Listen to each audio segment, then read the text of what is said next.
Les gens ont toujours dans leur histoire une chanson de Jean-Jacques qui les ramène à quelque chose. Je pense que c'est ça qui fait la force des chansons de Jean-Jacques. Que toutes les chansons leur donnent des émotions. Il peut y avoir des gens qui pleurent, des gens qui dansent, des gens qui chantent. Il se passe plein de choses, c'est vraiment un ascenseur émotionnel.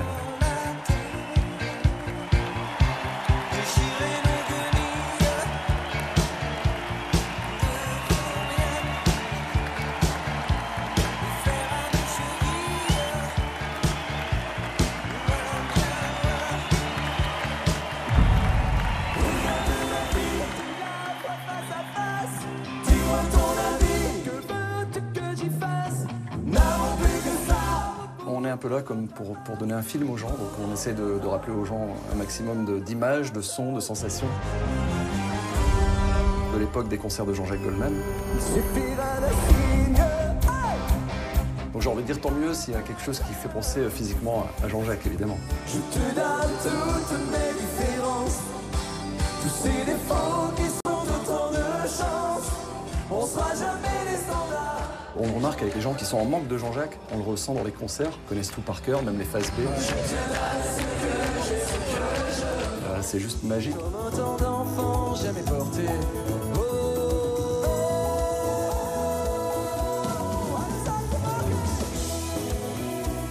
Une ferveur populaire intacte, alors que Jean-Jacques Goldman a quitté la scène il y a 20 ans.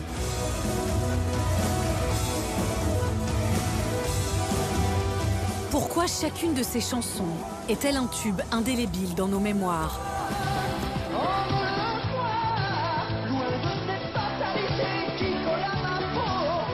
Comment, après 10 ans de galère, le petit banlieusard timide est-il devenu une icône?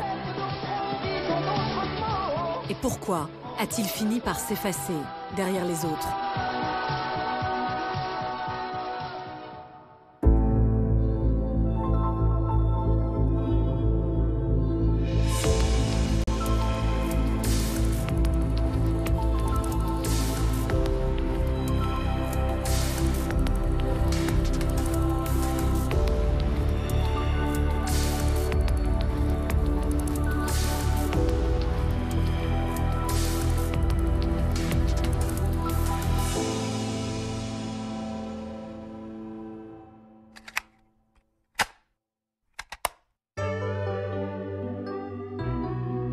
Je suis un scandale, moi, parce que j'ai jamais rêvé d'être chanteur. Mes parents, ma famille ont été tous étonnés de me voir devenir chanteur parce que j'en avais jamais parlé. Puis en plus, j'y pensais moi pas du tout. Ils savaient que j'adorais la musique, j'en faisais sans arrêt. Et crever le silence quand c'est à toi que je pense. Mais j'ai vraiment jamais rêvé de faire une carrière. Loin de toi, loin des tiens, tout ça n'a pas d'importance. Jean-Jacques Goldman, c'est pas quelqu'un qui a eu du succès tout de suite, ça a pris du temps, mais c'était quelqu'un d'intelligent. Jean-Jacques Goldman, c'est l'histoire d'une persévérance folle, en fait, parce que rien ne le prédestine à devenir la star qu'il sera. Et tu cherches une image, et tu cherches un endroit où je dérive parfois. Ses parents sont des immigrés juifs polonais et allemands qui trouvent refuge en France après les pogroms des années 30. Et en fait, il est élevé dans un milieu très modeste, très aimant et très politisé. Parents juifs communistes, petit commerçant à Montrouge, exemple absolu d'intégration. Le père d'abord étant héros de la guerre, il est médaillé pour ça, et l'obsession des Goldman, c'est de devenir les meilleurs Français possibles. Ils ont choisi la France parce que c'est le pays des droits de l'homme, parce que c'est là qu'on dit heureux comme un juif en France. Pour mes parents, un de leurs challenges fondamentaux, c'était d'avoir des enfants très bien intégrés à la société française.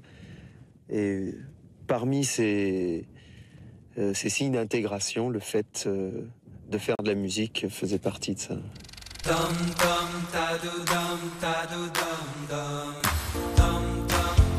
Il joue du violon, du piano et de la guitare.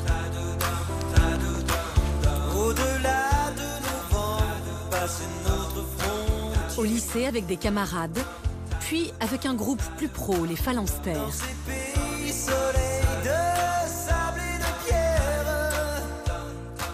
Donc ça, c'est un de nos concerts mythiques, on va dire, au Golfe de Rouault. Jean-Jacques avec sa Gibson SG. Donc on a fait du Johnny Winter, on faisait du Santana, on faisait du Hendrix, on faisait du Tennis After. On faisait tout. Mais on avait un bon public qui nous aimait parce qu'il y avait de l'énergie. Ça, on dégageait de l'énergie. Ça, c'était de Jean-Jacques, Chris, tout ça. C'était devant la scène, ça y allait. C'est l'époque des tournées en province le week-end, les salles des fêtes, le camion avec les copains. Jean-Jacques Goldman est un musicien dans l'âme, mais il reste précautionneux et ne veut pas prendre de risques. Jean-Jacques Goldman, c'est un prudent, c'est un pragmatique. Il ne mise pas tout sur la musique, il ne met pas tous ses œufs dans le même panier. En fait, il a ses groupes en parallèle, mais il fait une école de commerce, il fait les decks à Lille. Et puis après, il revient à Montrouge et il reprend quand même le magasin de sport de ses parents. Il devient vendeur de chaussures, quoi. Il va être obligé de s'accrocher là parce qu'il sait, parce qu'il a fait une école de commerce, qu'il faut de l'argent pour vivre. En plus, il est papa. Dès 75, il est marié avec Catherine, il faut que l'argent rentre, il faut faire bouffer la famille. Donc il fait les chansons vraiment en plus, au cas où. Et il n'y croit pas trop. En 1975, le père de famille rocker perce timidement avec un slow d'été. Il sort un tube éphémère avec son nouveau groupe Taifong.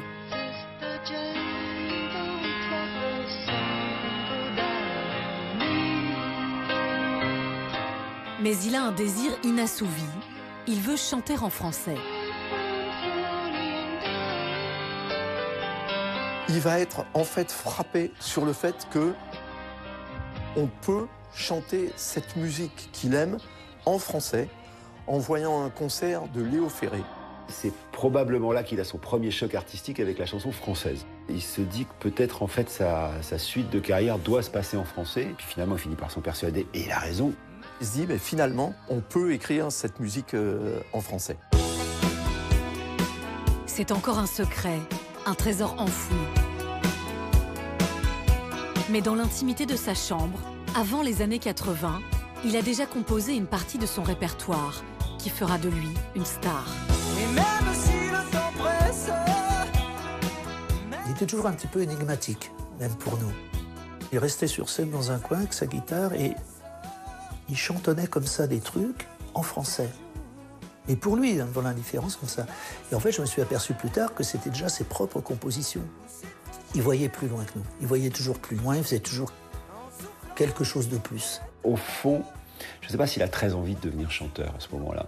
Au début, il a plutôt envie d'écrire pour les autres. Et donc, il envoie des chansons pour des artistes et il y a une nana qui fait une espèce de télécrochet. Je suis tombée à pic, t'allais couler à pic, tout était fait tout noir. C'était un jour bizarre, un jour où les matins ont des couleurs de soir.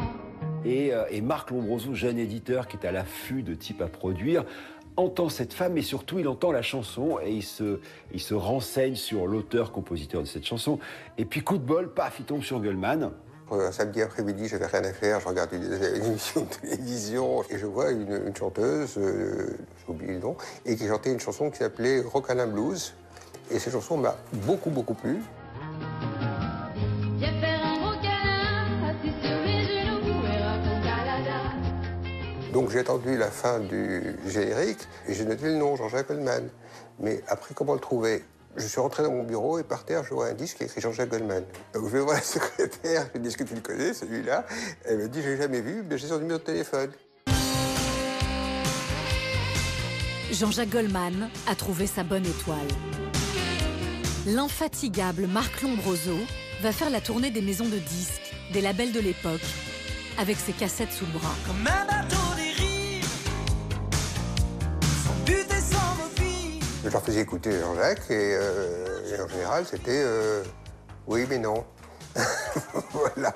Des fois, c'était brutal. Genre, c'est de la merde, quoi. Mais ça a été non pendant longtemps. Et c'est veste sur veste, c'est costard sur costard. Faut pas oublier qu'avant 84, il n'y a que 3 chaînes en France. Canal+ n'est pas là. Première, deuxième, troisième chaîne, c'est tout. Donc, pour faire émerger quelqu'un sans Internet, avec 3 chaînes et 4 radios périphériques, ben, c'était très compliqué. Je marche seul dans les rues qui ça n'intéressait pas grand monde. Et évidemment, chaque fois que je présentais les chansons, je les chantais sur les maquettes.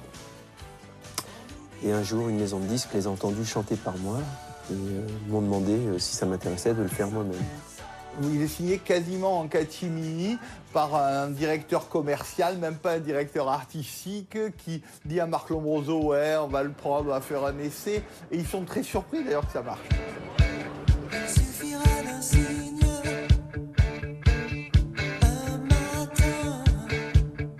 La chanson « Il suffira d'un signe » le fait sortir de l'ombre. La radio RTL la passe en boucle et Jean-Jacques Goldman commence alors une épopée en province. Ici, à Chartres, dans l'émission Les Petits Papiers de Noël.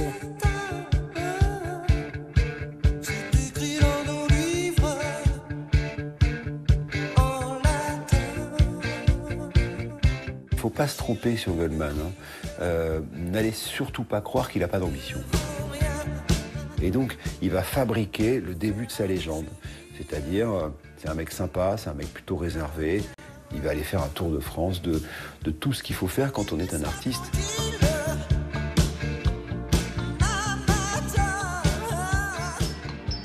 Il accepte toutes les télés locales. Des mois de promo dans des foires ou des supermarchés.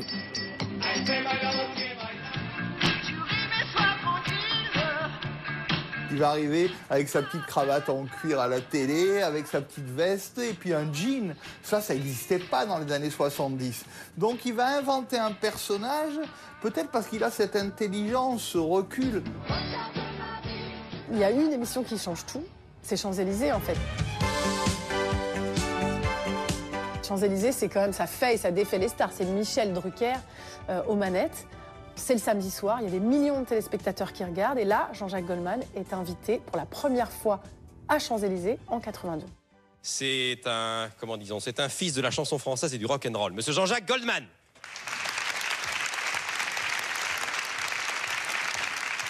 Champs-Élysées, catastrophe. Problème. Oui, il faut revenir sur moi, dans ces cas-là, je suis habitué. L'autre jour, c'était avec Elisabeth Depardieu, alors, vous savez. Je suis là. Sauf qu'au moment où il lance la chanson, la bande playback part pas, et Jean-Jacques est debout au milieu des gens. Enfin, il y a une espèce de petit moment de malaise. Alors, attendez, je refais mon annonce, parce que le pauvre, il est dans ses petits souliers. Hein, c'est un des jeunes de l'émission, vous l'avez pas souvent vu le samedi soir à la télévision, et ça tombe sur lui, il y a un problème technique. Alors, on va lui faire un triomphe. Jean-Jacques Goldman.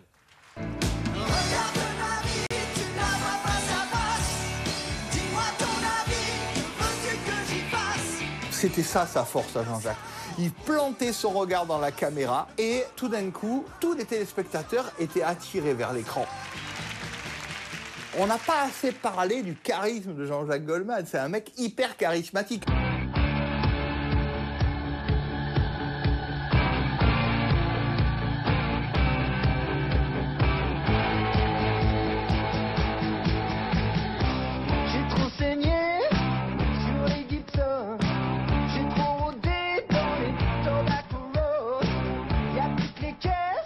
Goldman, c'est déjà une musique très contemporaine. C'est une musique générationnelle.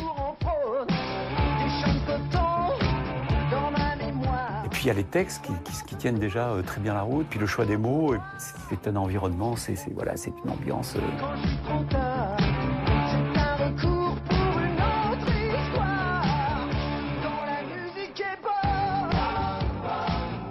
Jean-Jacques Goldman, il va incarner la décennie 80, il va exploser, il va devenir une star totale, mais il va devenir le héros de toute une génération, par son talent bien sûr, mais surtout parce qu'il sent son époque en fait, il colle à son époque.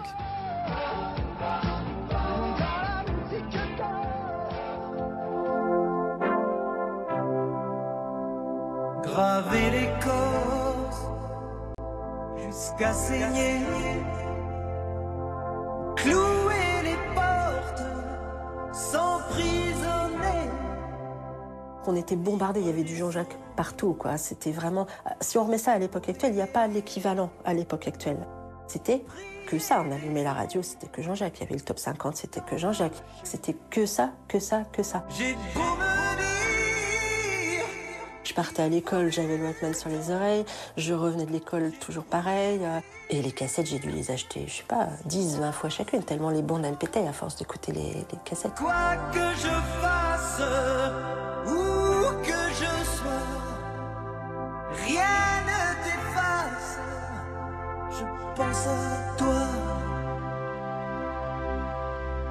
la machine à capter de Goldman s'est mise en marche. On est à la naissance des radios libres. La France est en train de changer profondément. Lui, il va être l'homme de la bascule sur ces années 80 de la variété française. Son truc, c'est le rock FM. Et c'est ça qui va plaire aux radios libres. Il y a un concours de circonstances. Les radios libres naissent en 81. 40 radios bricolées ou plus sophistiquées fonctionnent actuellement sur le territoire. Une soixantaine sont en réserve. Toutes ces petites radios locales qui vont soutenir et Jean-Jacques Goldman et plein de chanteurs comme ça. 94 FM, Arc-en-Ciel, la station numéro 1 de la métropole. Au hit parade des radios libres du Nord-Pas-de-Calais, selon un sondage effectué... Les radios libres vont être l'étincelle qui manquait à sa carrière. Radio derrière, Radio Quinquin... Il touche un public plus large, provincial, jeune, avide de nouvelles musiques. Qu'est-ce qui vous plaît dans ces radios libres? Beaucoup de musique et peu de baratin.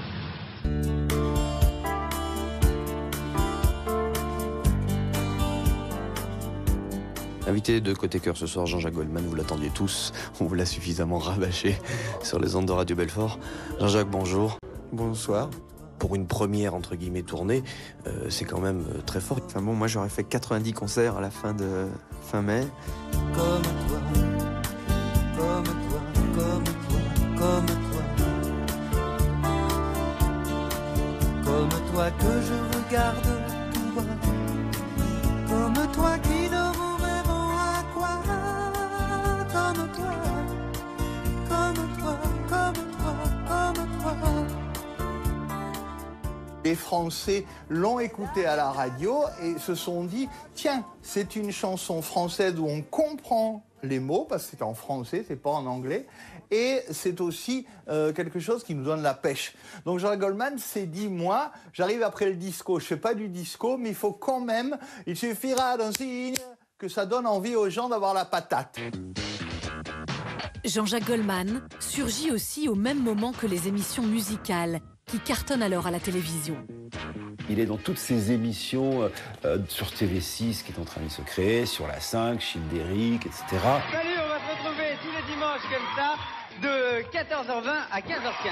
Il arrive avec quelque chose qui, si on doit le référencer, est totalement différent de ce que font les autres. Il a déjà une culture de gospel, etc., qu'on va ensuite voir grimper dans sa carrière parce que ses sources musicales vont donner un spectre incroyable à la musique de Goldman. Le Top 50, émission de hit parade qui classe les meilleures ventes de 45 tours, vient sacrer le chanteur. Bonsoir, j'espère que vous allez bien. Nous sommes ensemble pour la révélation du nouveau Top 50 et c'est déjà le 311e classement des 50 meilleures ventes de 45 tours d'après bien sûr les enquêtes de Nielsen. C'est vrai que Goldman en avait envie de le programmer parce que finalement dans le panorama de chansons françaises, ça nous permettait de sortir un peu des standards habituels. Voilà, il a aussi cette chance-là comme Renaud, comme Cabrel ou comme Balavoine aussi, cette génération-là, d'avoir des programmateurs de radio et des animateurs de radio qui avaient besoin de prendre un petit peu d'oxygène et ces artistes-là nous en amenaient. Ouais.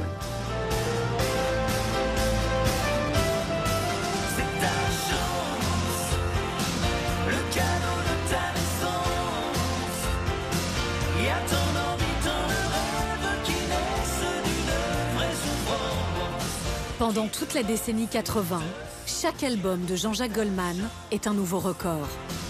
900 000 ventes en 82, 1 million en 84, 1,2 million en 85 et jusqu'à 2,2 millions en 1987. Voilà. C'est le premier autographe que vous ayez de lui? Non, c'est pas le premier, mais ça me fait toujours autant d'effet. Vous êtes content de rentrer à La Réunion? Ça faisait combien de temps que vous n'êtes pas venu? 3 ans presque. Qu'est-ce que vous apportez pour les spectateurs réunionnais?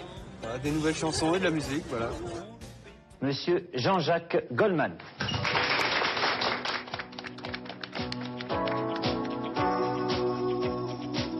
Goldman, il va devenir extrêmement populaire parce que en fait, ses textes, sa sensibilité va vraiment coller à l'ère du temps. Cette ère du temps extrêmement positive, cette ère du temps où tout est possible en fait.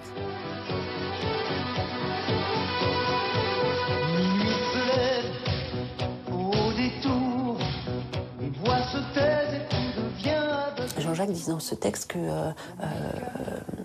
quand il dit à coups de livres, je franchirai tous ces murs, en faisant des études, en travaillant, etc., on peut s'en sortir.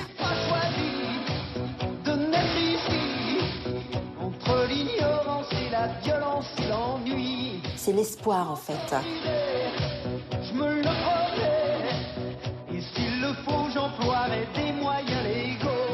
C'était un message, ça nous donnait la force d'avancer, de passer les années, de devenir adulte.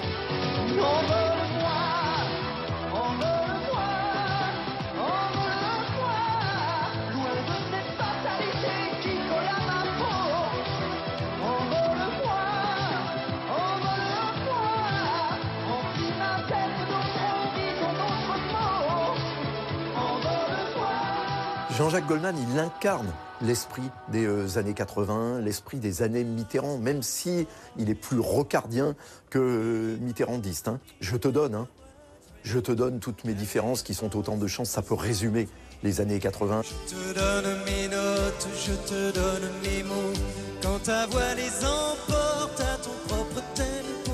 C'est des années d'ouverture à la diversité. C'est les années SOS Racisme, les années de l'ouverture, de manière générale, de l'ouverture au monde. Je te donne toutes mes différences, tous ces défauts qui sont autant de chances. On sera jamais des standards, des gens bien comme il faut. Je te donne ce que j'ai, ce que je vaux. Sur la route de la tournée, en 83, qui m'a fait écouter la maquette de Je te donne et dit voilà, je veux que tu écris une partie en anglais, tu vas la chanter en duo avec moi et ça raconte notre histoire. Je te donne mes notes et cet indicible espoir, les raisons que les routes ont laissées dans l'histoire. Ben, elle raconte que peu importe d'où on vient, peu importe la couleur de la peau, on peut s'entendre, avoir les mêmes envies et avancer ensemble. C'est du premier degré, c'est-à-dire t'es noir, t'es blanc, t'es black, t'es beurre, t'es juif, t'es arabe, t'es mon pote, je te donne ce que j'ai. C'est l'époque où on a tous, enfin moi je l'avais, cette main jaune, ne touche pas à mon pote. Un cortège baptisé Drapeau Blanc pour protester contre les crimes racistes de Saint-Florentin et Roanne, et parmi le millier de manifestants rassemblés des personnalités du spectacle, mais aussi... C'est Harlem Désir dont on a envie que ce soit notre grand frère ou notre pote, c'est Jean-Jacques Goldman qu'on trouve formidable. C'est vraiment un peintre de la société, un peintre de l'histoire. Pas pour rien qu'il avait fait des études en sociologie. Il ne faut pas oublier qu'en plus de l'EDEC, il a fait de la sociologie. Et ça se ressent dans ses chansons. Ce côté sociologie, c'est-à-dire qu'il essaye de comprendre les êtres humains. C'était un professeur, un simple professeur, qui pensait que savoir était un grand trésor.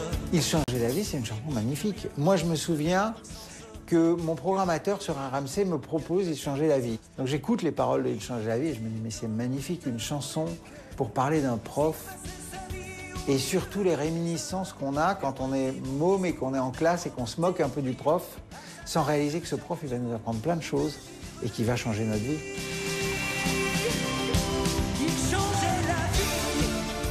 C'est un photographe, Goldman. C'est un photographe, c'est un mec qui... c'est un auteur. C'est quelqu'un qui est complètement dans son époque ou dans son temps. Sincèrement, Goldman, chaque fois que je l'ai vu, il avait un journal entre les mains. Il avait toujours un canard entre les mains. Vous lisez quel journal ?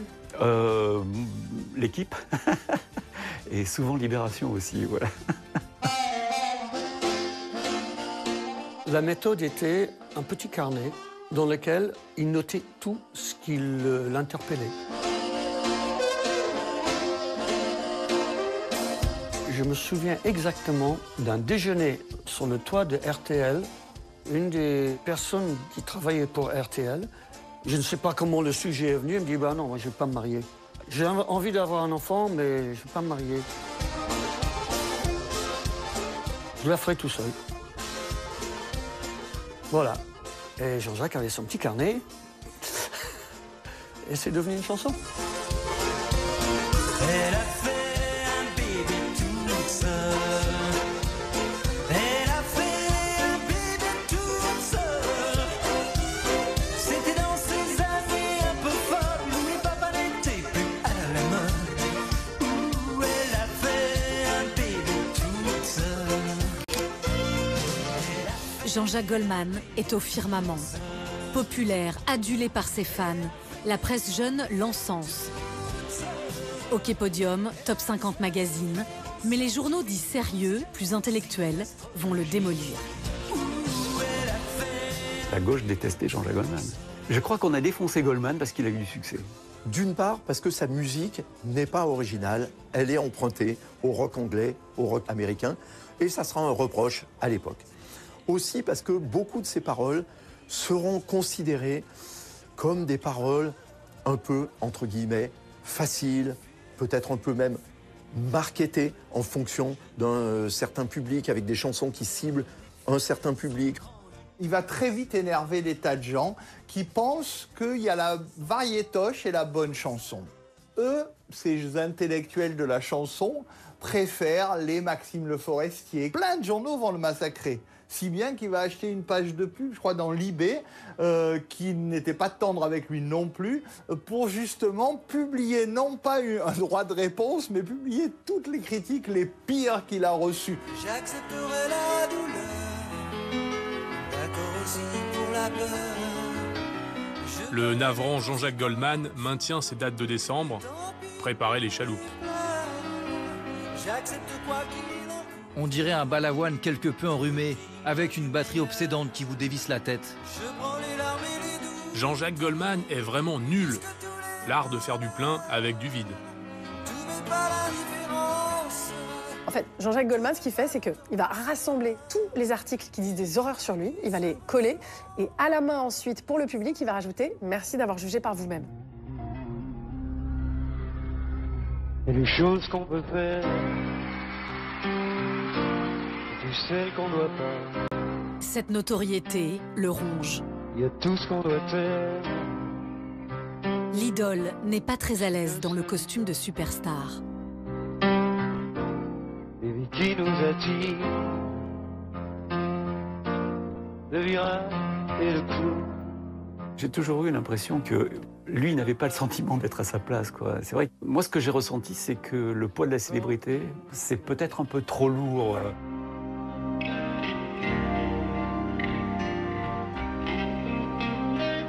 J'ai une vie vraiment extrêmement banale, un peu comme tout le monde, qui va chercher son journal le matin. Alors, vous n'êtes pas une star. Une star, ça jette les télévisions par la fenêtre, ça porte des amis de lumière absolument incroyables. Non, c'est comme les baleines, les stars, c'est en voie de disparition. C'est quelqu'un qui est une anti-star tout en étant pour le public. Mieux qu'une star, c'est une icône. Pour le public français, c'est Saint Jean-Jacques Goldman.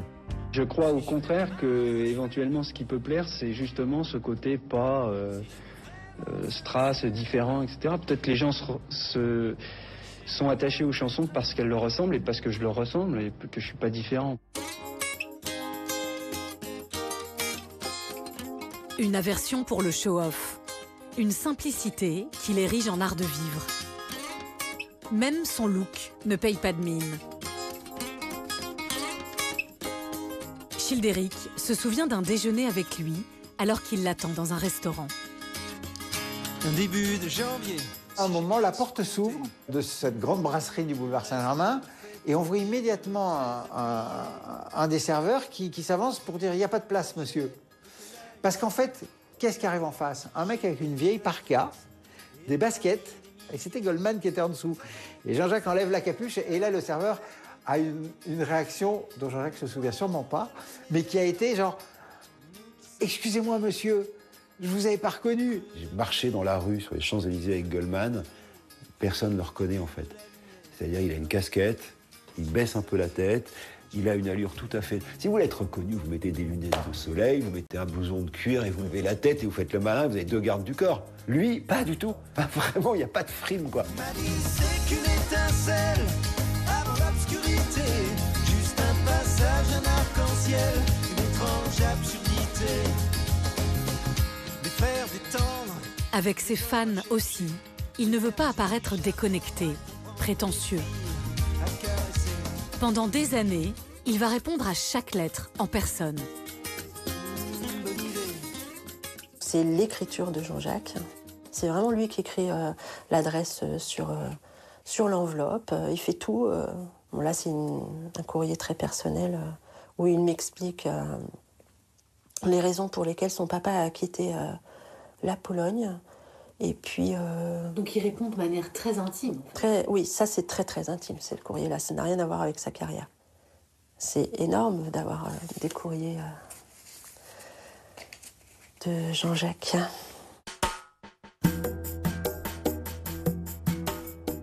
Il se livre sur tout, sauf sur un sujet. Son demi-frère aîné, Pierre Goldman. Militant d'extrême gauche exalté, condamné pour le meurtre de 2 pharmaciennes, puis acquitté. À Amiens demain, autre exemple de justice difficile, Pierre Goldman, rejugé. Après des années de prison et de tumulte, il sera assassiné en 1979. Jean-Jacques Goldman n'en parle quasiment jamais. Pas que ça. Des traces de temps qui traînent. Et du contrat dans ces mots-là. Pas précisément, c'est probablement quelqu'un qui a compté comme tous les gens qui te sont proches ou qui sont de ta famille comptent, parce que tu les connais, parce que tu passes du temps avec, parce que tu essayes de les comprendre, parce que tu vis leurs paradoxes, leurs mystères. Et Pierre, c'est un mystère. Sache que l'idole anti-star est pudique.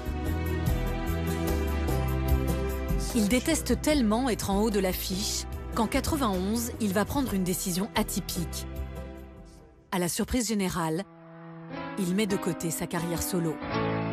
Ça m'a pris par surprise quand j'étais qu'un gamin.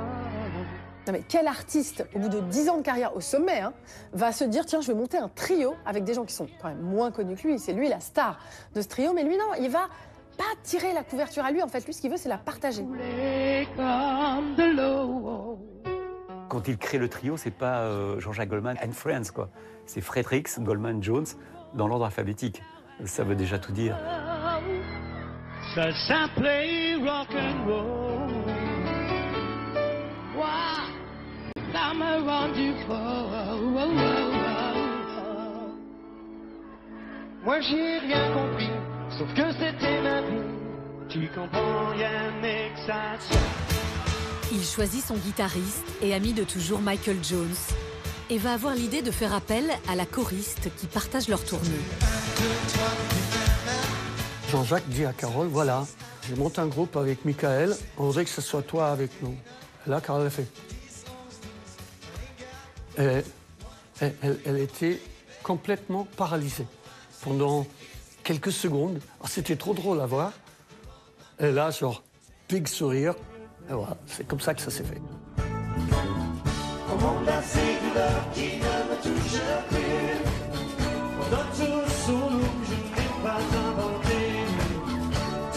Lui, qui d'habitude remplit des zéniths, fait une tournée des campagnes dans de toutes petites salles.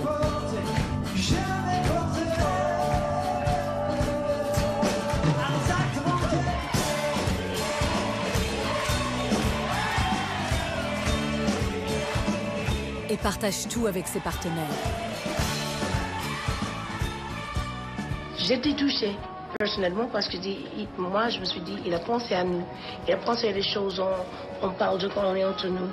Et il a écrit des paroles qui... Ouais. Il a pensé à lire ça. Et moi, alors Ces chansons, elles ont été vraiment écrites autour non seulement de leur voix, mais aussi de leur personnalité. C'est-à-dire qu'il y a des mots qui n'auraient pas été les mêmes s'ils avaient été chantés par quelqu'un d'autre.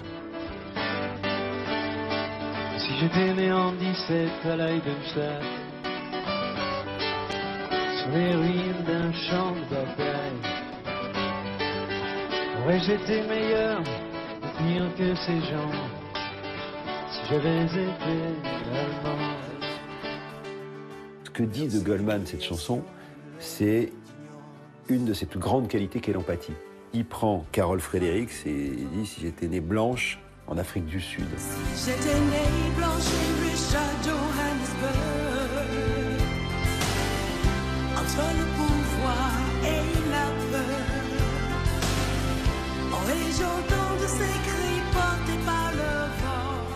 moi, Jean-Jacques Goldman, juif, qu'est-ce que j'aurais fait si j'étais né, élevé dans la haine des années 20 en Allemagne? On saura jamais ce qu'on a vraiment dans nos ventres, caché derrière nos apparences. Si on avait été ces gens-là à ce moment-là, est-ce qu'on aurait été des lâches? Est-ce qu'on aurait été des traîtres? Ou est-ce qu'on aurait eu le courage d'être ce qu'on est? La grande intelligence de Goldman, c'est ça, c'est de se mettre dans l'empathie. Et cette chanson, c'est un chef-d'œuvre pour ça. S'il fallait plus que des mots. J'ai beaucoup écrit pour les autres, sollicité les autres, et j'adore faire ça. J'adore écrire des chansons pour des bons chanteurs. Je te promets le sel au baiser de ma bouche. Je te promets le miel à ma main qui te touche. Enfin, il y a un terme anglais que je trouve magnifique, c'est songmaker, qui n'existe pas chez nous, faiseur de chansons, mais c'est tout à fait ça. Je me sens tout à fait un songmaker. Il voulait être un Pygmalion, écrire pour les autres, changer la qualité de la musique de son époque, justement, à la fois en écrivant pour ses contemporains, aussi parfois en réalisant leurs enregistrements, comme il l'a fait notamment pour l'album Gang de Johnny Hallyday. Comme un jeune à l'obscurité, puis la lumière. Comme un jeune à la faim, la soif, puis un festin. L'envie, c'est un costard sur mesure destiné à Johnny Hallyday. On me donne la peine pour que j'arrête de dormir. Évidemment, l'envie, c'est une espèce d'animal là, comme ça, qui ne recherche que le désir et qui se regonfle comme une espèce de soleil dès que l'envie lui revient.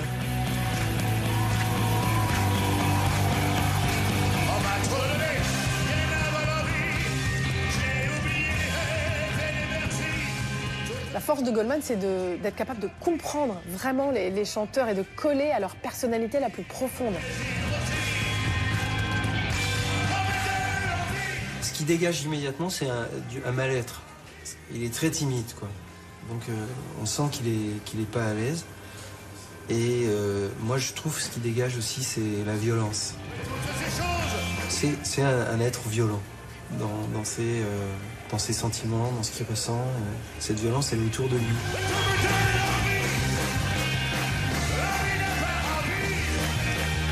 Jean-Jacques Goldman se met au service de plusieurs interprètes stars des années 90.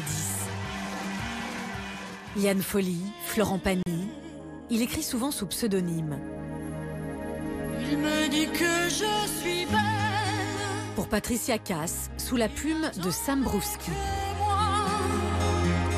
Il me dit que je suis seule, juste faite pour ses bras. Je savais que si je mettais mon nom, les médias n'auraient parlé que de ça. Donc ce pseudonyme m'a permis de gagner les premiers 6 mois où ils ont parlé de Patricia Cass, du travail qu'elle avait fait, et pas uniquement du côté anecdotique, c'est-à-dire qu'il y avait un chanteur à succès qui lui avait fait une chanson. Voilà. Jean-Jacques Goldman aime les grandes voix. Et il y en a une qui le fascine depuis toujours. Parmi les grandes voix, il y en a une qui est la plus grande du monde, qui est celle de Céline Dion. Il la repère sur une chanson un peu fleur bleue. Elle a vraiment 13-14 ans. C'était sur ce titre, je ne sais pas si vous vous souvenez, d'Amour et d'amitié.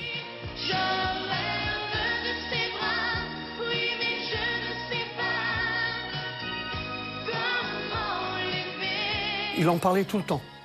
Mais la voix qu'elle a, il était profondément ému par sa voix.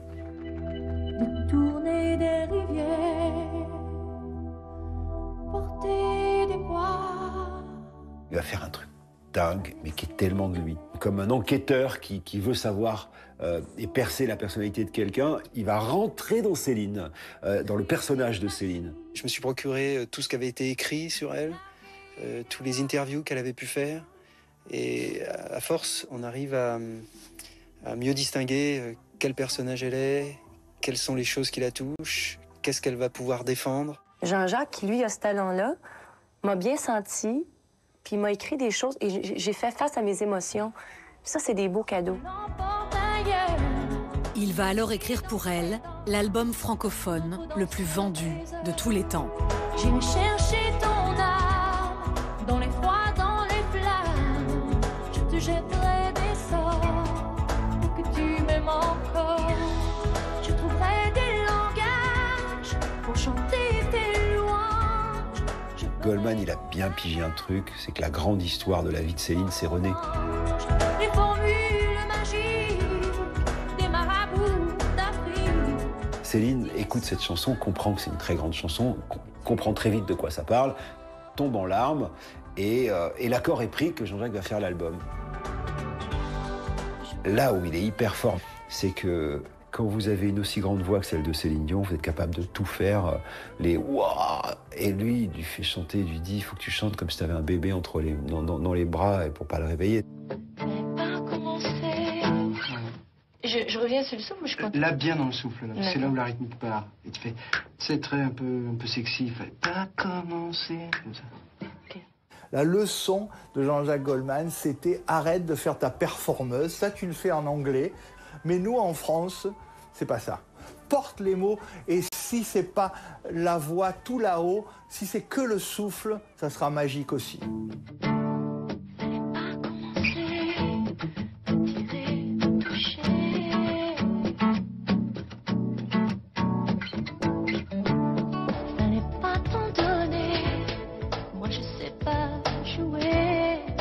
Jean-Jacques Goldman est minutieux.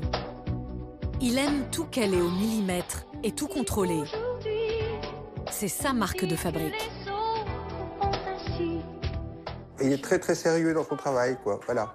Il est très méticuleux. Avec les musiciens, on essayait vraiment d'obtenir tout ce qu'on avait préparé chez lui, c'était le modèle, quoi. Donc tu me voyais peinard, attends, je voyais plein oui. Et tout le monde s'inquiétait pour moi. Avec les Restos du Cœur, auxquels il participe depuis 86, là aussi, il orchestre tout. Et lui, il fait... Là, il n'y a plus rien. Il va être le parrain, le boss des Restos du Cœur. Il va les porter. Il va piloter la tournée des Enfoirés pendant 30 ans.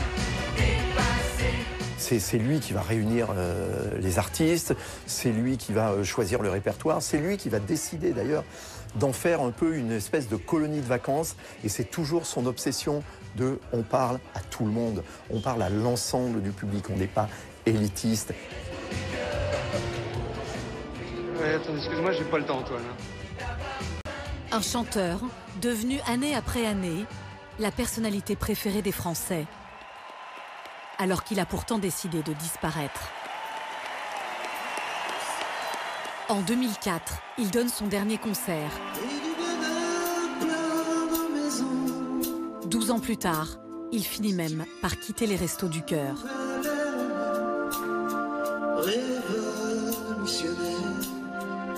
Il n'a pas fermé la porte. Il a pris sa retraite. Comme tout le monde le fait. On en a parlé une fois ensemble. Il m'avait dit j'arrive plus à chanter. J'arrive plus à chanter.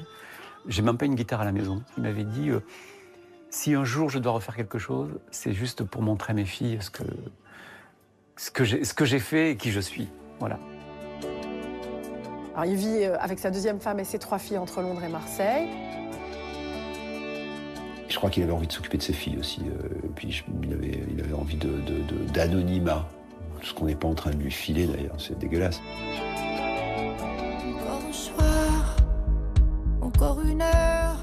Parfois, par petites touches, il réapparaît. Céline Dion réussit à le convaincre alors que son mari René se bat contre un cancer. Un souffle, une erreur. Je me suis permise de lui faire un petit coup de fil en lui disant « Écoute Jean-Jacques, je veux pas abuser, je sais que tu as tout écrit pour moi, j'en suis super reconnaissante. Mais ce qu'on vit en ce moment est tellement important. » Ils m'ont gentiment appelé en l'ayant écouté, voilà, pour me dire qu'elle les avait touchés et qu'il l'avait reçue comme moi je l'ai écrite, quoi. Un peu de nous,